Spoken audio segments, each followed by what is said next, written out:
na graça e na paz de Cristo Jesus, o nosso Senhor. Amém.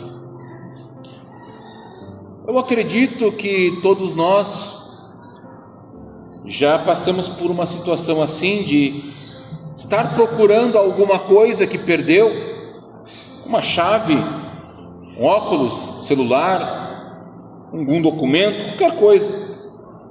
E você olha na mesa, na estante, no armário, nos bolsos, por tudo, e não encontra. Aí você pede a ajuda de alguém. Olha, você não viu? E a pessoa diz, mas está aqui, bem na tua frente. Como que você não viu? Já aconteceu isso com vocês? Comigo acontece bastante. Eu brinco assim, se fosse uma cobra, tinha me mordido. E eu não vi. Estava ali o tempo todo, na frente dos meus olhos, e eu não vi. Isso acontece porque o nosso cérebro, ele não consegue prestar atenção em tudo que a gente vê. Ele seleciona algumas coisas. E às vezes, quando a gente está focado em achar alguma coisa em algum lugar, diferente de onde ele está, pode acontecer esse fenômeno. Como a gente não esperava encontrar ali, os olhos passam, pegam a imagem, mas a gente não processa. A gente olha e não vê. Estranho isso, mas pode ser perigoso. Quando a gente não encontra algo, é só uma perda de tempo, mas pode acontecer, por exemplo, no trânsito, quando alguém está dirigindo. Já tiveram a sensação, por exemplo, de dirigir quilômetros e não lembrar? Às vezes é que o cérebro estava prestando atenção em outra coisa, desligou. E pode ser isso muito perigoso. Ou fazendo algum trabalho perigoso, o risco de acidente aumenta quando a gente olha e não vê. Os nossos olhos nos enganam, mas não são só os nossos olhos que nos enganam, o nosso coração nos engana, principalmente quando nós estamos falando sobre a fé e como o nosso coração nos engana.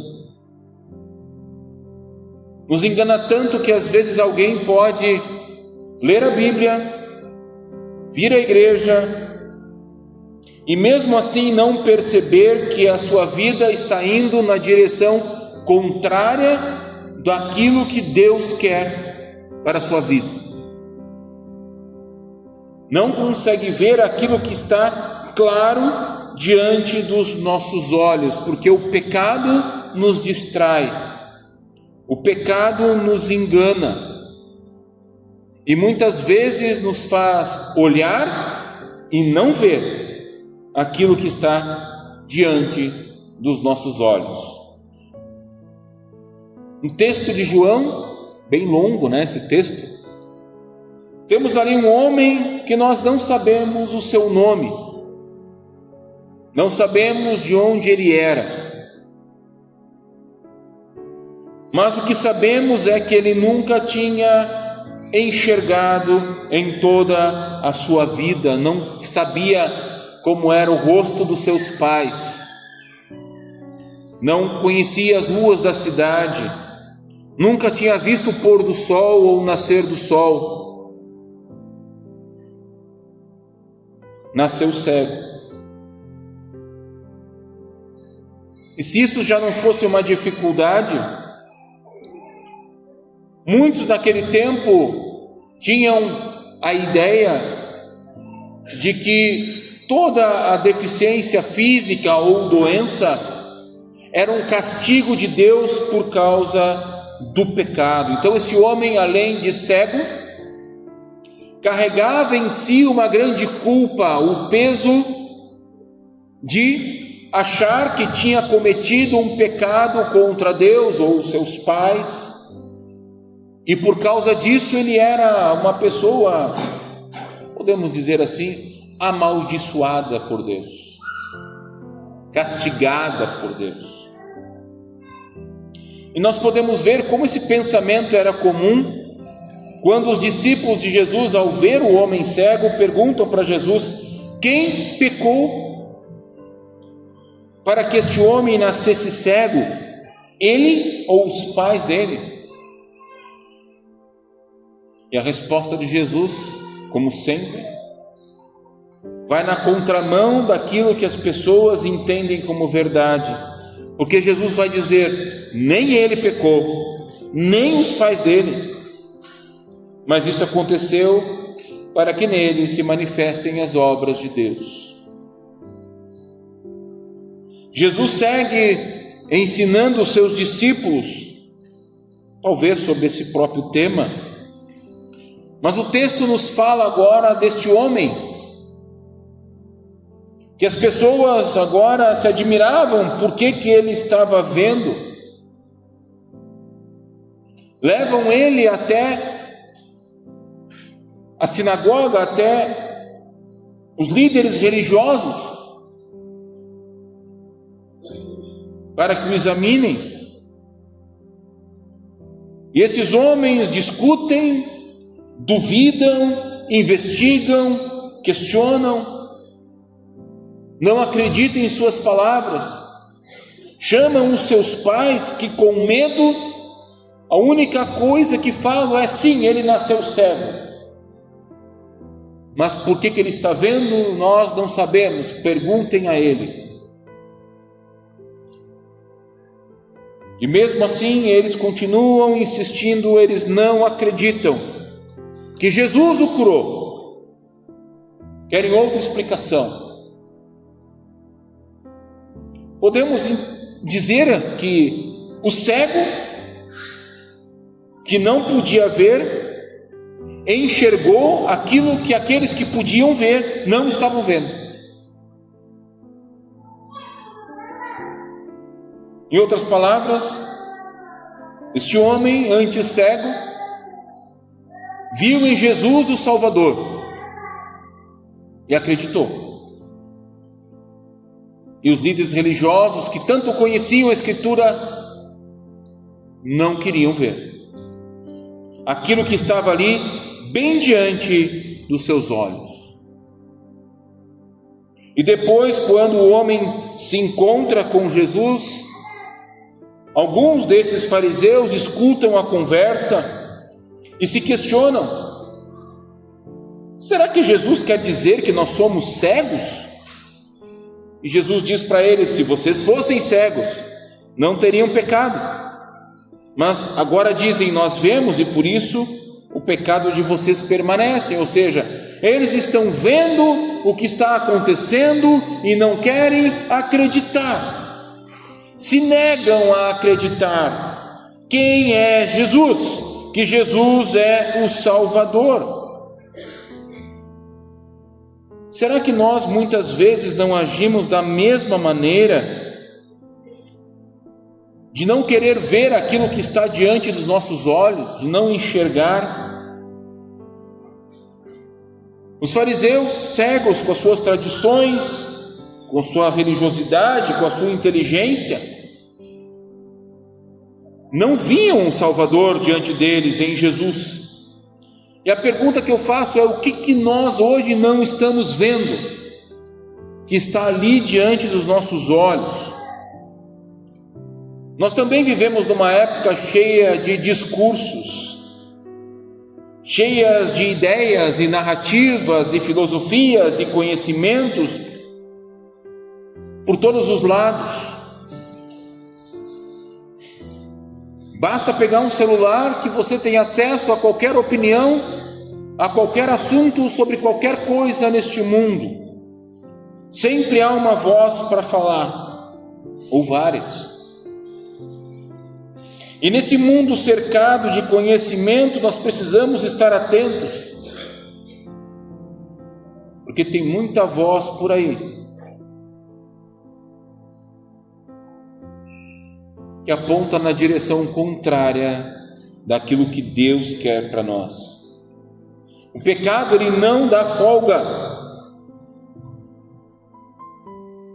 das crianças aos idosos, todos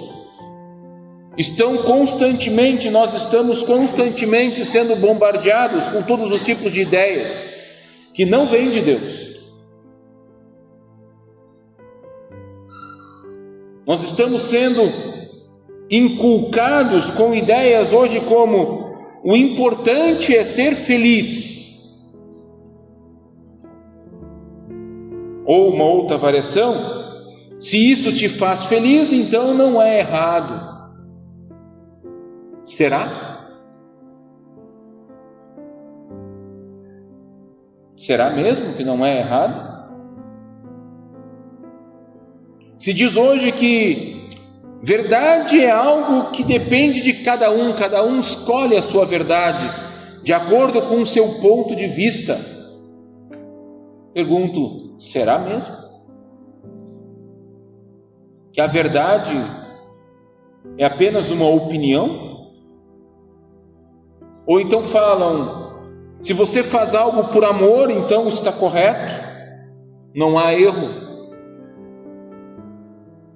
Será? Será mesmo? Diante dessas ideias e tantas outras que nos cercam e que estão fazendo a cabeça de muitos, nós temos que perguntar: isso vem de Deus? Ou vem do coração humano pecador? Essas ideias estão entrando hoje em nossos lares, estão dentro das escolas, estão no vídeo do YouTube que você assiste, estão nas conversas em todos os lados, e a cruz pode estar desaparecendo da nossa vida bem diante dos nossos olhos e também da vida dos nossos filhos, antes mesmo que a gente possa perceber. Está ali, claro, e nós olhamos e não vemos. Por isso é preciso tomar cuidado para não ser como os fariseus. Em João, o homem cego curado, ele, em meio a tantas vozes, em meio a tantas coisas, ele viu aquilo que aqueles que viam não estavam enxergando. Ele viu Jesus, ele confiou em Jesus. E o grande milagre que aparece ali em João 9 não está no cego que voltou a ver, mas está no pecador que encontrou em Jesus perdão e uma nova vida. Lembram que eu disse que as pessoas pensavam que qualquer deficiência era um castigo de Deus? Esse homem pensava assim, que Deus não o amava, que o havia abandonado. E quando Jesus lhe cura, não apenas lhe abre os olhos do rosto, mas também do coração, pois ele pôde perceber, sim, que era alguém amado por Deus, cuidado por Deus, amparado por um Deus que enviou Jesus à sua vida para transformar a sua história, para mudar o seu coração. O grande milagre não está no cego que voltou a ver, mas no pecador que encontrou o perdão, a graça e a vida eterna. É preciso olhar não com os olhos do rosto, mas com os olhos do coração. E os olhos do coração nos fazem ver, em primeiro lugar, a nossa própria vida. Eles querem que nós possamos enxergar o quanto somos pecadores, porque é muito fácil a gente achar o defeito na vida dos outros,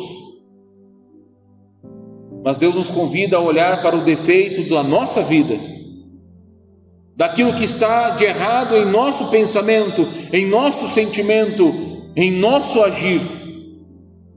Ele nos mostra os seus mandamentos para que possamos olhar para nós mesmos e ver aquilo que está ali, diante de nossos olhos, o pecado que está em nós, para que então possamos ver outra coisa tão clara quanto o pecado, possamos ver um Deus que nos ama que envia o seu próprio Filho a este mundo para morrer na cruz, nos trazer o perdão e nos dar uma nova vida.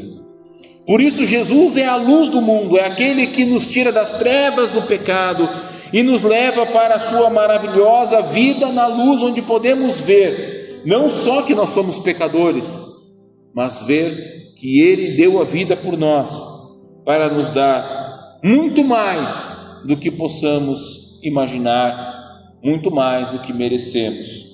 Ele nos dá o céu, Ele nos dá consolo, Ele dá sentido ao nosso viver. E nesse tempo de Quaresma, nós somos convidados a olhar para Jesus com os olhos do coração, para enxergar aquilo que nossos olhos muitas vezes teimam em não ver, enxergar o Deus que nos ama, que nos perdoa, que nos transforma, que nos salva, que nos faz ser novas criaturas, nos dar uma nova dignidade, nos faz sair de pecadores perdidos, cegos na escuridão das trevas, para aqueles que são salvos, filhos amados de Deus, herdeiros do reino dos céus, para vivermos na luz, que pode ver o amor de Deus por meio de Jesus.